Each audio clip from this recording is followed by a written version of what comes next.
ভোটের পশ্চিমবঙ্গ, কদিন পরেই ভোট, তার আগে আবার নরেন্দ্র মোদী আমাদের রাজ্যে। আজ মালদায় একাধিক কর্মসূচি রয়েছে।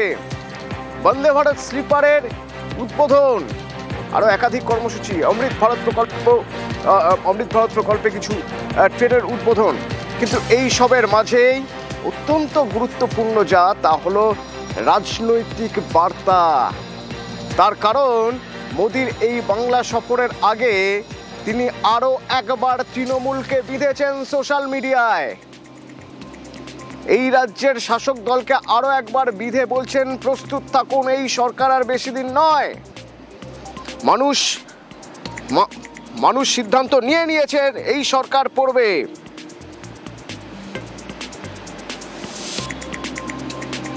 সার্নিক আমার সঙ্গে সরাসরি রয়েছে। সার্নিক, কয়েকটা গুরুত্বপূর্ণ জায়গা এখানে দেখতে হবে। প্রথমত, কোন কোন জায়গায় প্রধানমন্ত্রী এবার, নরেন্দ্র মোদী এবার মালদা আর সিঙ্গুরে। মালদা দিয়ে শুরু করা যাক। মালদা একটা সীমান্তবর্তী জেলা, যেখানে অনুপ্রবেশ সমস্যা, যেখানে আমাদের রাজ্যে এখনও ভোটার লিস্টের স্পেশাল ইন্টেন্সিভ রিভিশন প্রক্রিয়া চলছে। সেই জায়গায় দাঁড়িয়ে নরেন্দ্র মোদী বেছে নিয়েছেন মালদা। কি বার্তা দিতে পারেন বলে মনে হয় কর্মী সমর্থকদের?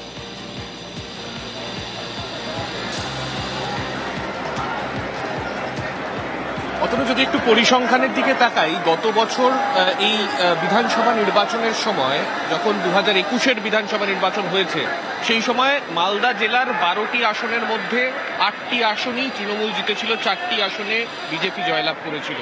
কিন্তু এবছরের ছবিটা কিছুটা আলাদা। তার কারণ এবছর এসআইআর এর একটা কিন্তু ফ্যাক্টর কাজ করতে পারে, যেটা বিজেপি মনে করছে। বিজেপির তরফে এসআইআর ইস্যু নিয়ে যতবার সুর চড়ানো হয়েছে, সীমান্তবর্তী জেলাতে অনুপ্রবেশের সমস্যাকে তারা বারংবার তুলে ধরেছেন, এবং আমরা দেখেছিলাম প্রধানমন্ত্রী নরেন্দ্র মোদীর গলাতেও একই সুর ছিল। আজকে মালদাতে যে জায়গাতে প্রধানমন্ত্রী সভা করছেন, সেখান থেকে 7 থেকে 8 কিলোমিটার হবে আন্তর্জাতিক সীমান্ত। অর্থাৎ সেই রকম একটি ট্যাকটিক্যালি ইম্পর্টেন্ট জায়গাতে আজকে যখন প্রধানমন্ত্রী সভা করবেন, সেই সময় যেমন একদিকে নিরাপত্তা আঁটোসাঁটো থাকছে, তার পাশাপাশি প্রধানমন্ত্রীর গলাতেও কিন্তু সীমান্তবর্তী এলাকার সমস্যাগুলোর কথা উঠে আসতে পারে, তেমনটাই রাজনৈতিক মহল মনে করছে। অন্তত এসআইআর আবহে যখন প্রধানমন্ত্রী মালদা জেলায় আসছেন, একদিকে কেন্দ্রীয় সরকারের তরফে উত্তরবঙ্গকে ঢেলে বেশ কিছু প্রকল্প আজকে দেয়া হচ্ছে, সেই ইস্যুগুলোকে যেমন তিনি তুলে ধরবেন আজকে, তার পাশাপাশি সীমান্তবর্তী জায়গাতে এই ক্ষেত্রে অনুপ্রবেশের সমস্যা সেটা কতটা গুরুতর, সেই নিয়েও কিন্তু প্রধানমন্ত্রীর গলায় আজকে বার্তা পেতে পারেন বিজেপি কর্মী সমর্থকরা, তেমনটাই মনে করছেন। আসার 12 ঘন্টা আগে এখানে একটা প্রসঙ্গ থেকে যাচ্ছে। এই যে অনুপ্রবেশ ইস্যুতে বারবার সুর চড়াচ্ছে বিজেপি, বঙ্গ বিজেপি নেতারা, রোহিঙ্গা ধরা পড়বে, রোহিঙ্গারা এই রাজ্যে রয়েছে, প্রচুর রোহিঙ্গা ধরা পড়বে, এইসব প্রশ্ন যে তুলবে তৃণমূল, এইসব কথা যে বলে যাচ্ছে, তৃণমূল তো প্রশ্ন তুলছে, এই এসআইআর প্রক্রিয়ায় কতগুলো রোহিঙ্গা ধরা পড়লো। আমরা এর আগে দেখেছি যে মতুয়া অধ্যুষিত জায়গায় সভা করতে গিয়ে নরেন্দ্র মোদী মতুয়াদের ভোটাধিকার প্রসঙ্গ থেকে মুখ ফিরিয়ে নিয়েছেন, ভোটাধিকার প্রসঙ্গ তোলেননি তার ভাষণে। কারণ সুপ্রিম কোর্ট তার আগেই বলে দিয়েছিল, আগে নাগরিকত্ব, তারপরে ভোটের অধিকার। ঠিক সেই রকম এমন একটা রাজ্যে, এমন একটা জেলায় আসছেন আজ, যেখানে অনুপ্রবেশ ইস্যু বড় ইস্যু, যেখানে বঙ্গ বিজেপির নেতারা রোহিঙ্গার কথা বলছেন আর তৃণমূল বলছে কটা রোহিঙ্গা ধরা পড়লো। কি বলবেন নরেন্দ্র মোদী আজ এই প্রসঙ্গে?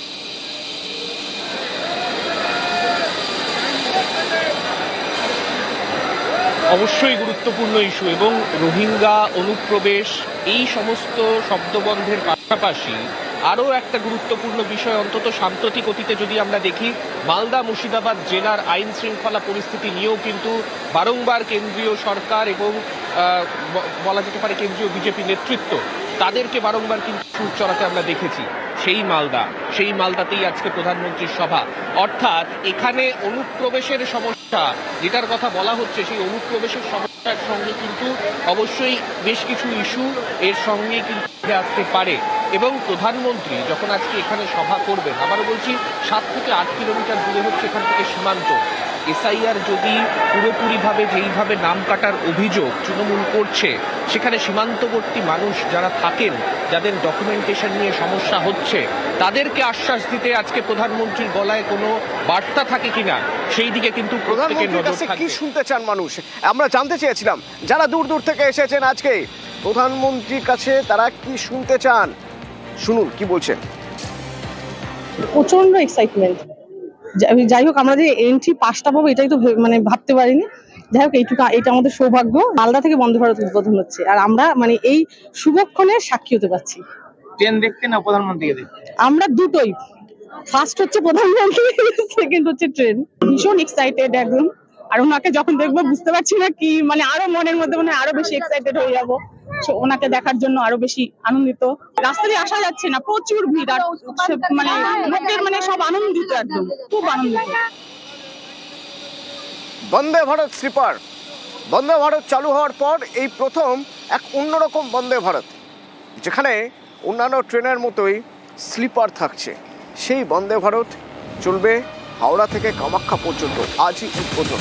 আচ্ছা, এই বন্দে ভারত স্লিপারে কি থাকছে, বিশেষত্ব কি, চট করে একবার জেনে নেওয়া যাক। এই বন্দে ভারত স্লিপার আজ উদ্বোধনের আগে আমার সঙ্গে ইরন রয়েছেন, ইরনের মাধ্যমে একটু জেনে নেবো যে কি রয়েছে এই বন্দে ভারত স্লিপারে।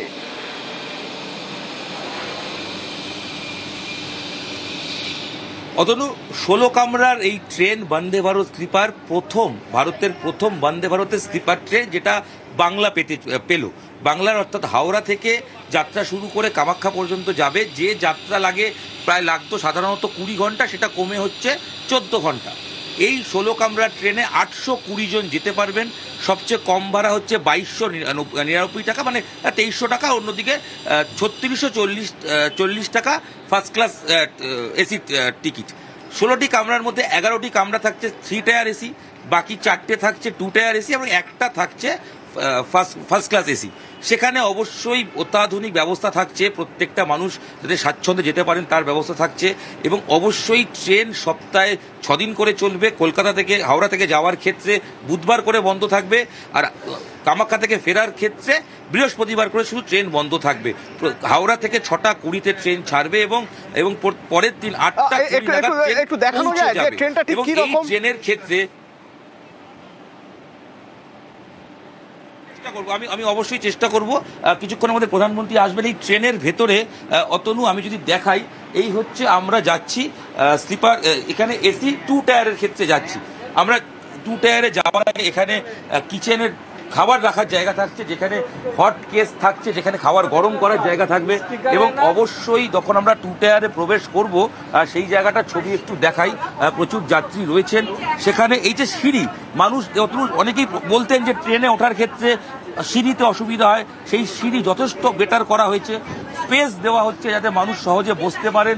এবং এই দিকে যদি ছবি দেখাই, মোবাইল চার্জিং পয়েন্ট যেরকম থাকছে, মোবাইল হোল্ডার, মোবাইল রাখার জায়গা, জলের বোতল রাখার জায়গা, এবং এখানে লাইটের ব্যবস্থা সব কিছুই থাকছে। এবং আরেকটা জিনিস দেখাই অতনু, এখানে তুমি দেখতে পাচ্ছ এখানে লাইট জ্বালিয়ে কেউ বুক রিডিং করতে পারবেন সেরকম রয়েছে। ইউএসবি চার্জার রয়েছে, এছাড়াও চার্জার, নর্মাল চার্জ দেওয়ার জায়গা।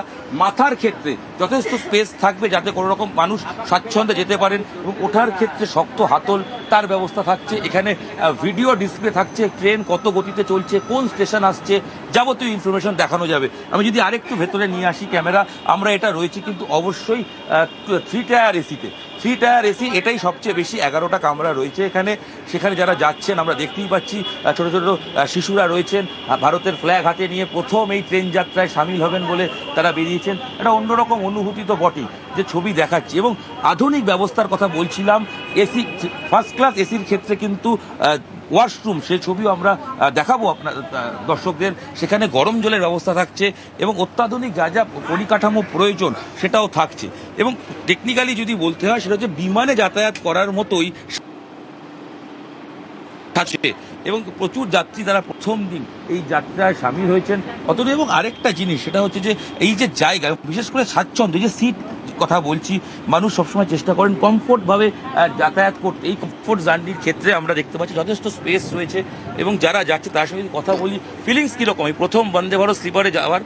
খুবই থ্রিলড এবং এনার্জেটিক লাগছে, ভালো লাগছে। নতুন একটা ট্রেন পেয়েছি, বন্দে ভারত স্লিপার এক্সপ্রেস, এটা হাই স্পিড ট্রেন, খুবই ভালো লাগছে। এবং গতির ক্ষেত্রে বলে রাখি অতনু 180-তে সর্বোচ্চ ঘন্টায় কিলোমিটারে চলতে পারে, 180 কিলোমিটার গতিবেগে, যদিও যে রাস্তায় ট্রেনটি যাবে সেটার গতিবেগ 110, তবে 180 পর্যন্ত চলতে পারে এবং সেক্ষেত্রে স্বাচ্ছন্দ্যের অভাব হবে না। ট্রেনের যে দোলুনি যেটা আমরা সাধারণত বলি সেটা অনুভব হবে না।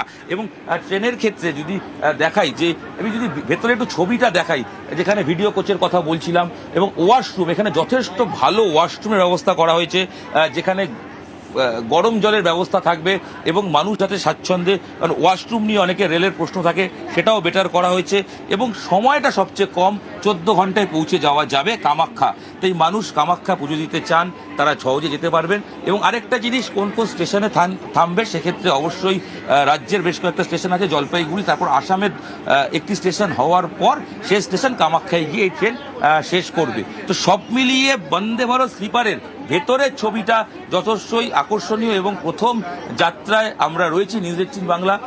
আশা করি এই যাত্রার ছবি দর্শকরা দেখবেন এবং অবশ্যই কিছুক্ষণের মধ্যে প্রধানমন্ত্রী আসবেন এবং এই ট্রেনের পথ চলার সূচনা হয়ে যাবে। সব মিলিয়ে বিলাসবহুল একটা ট্রেন তুমি অন্তত যেরকম দেখাচ্ছ। ধন্যবাদ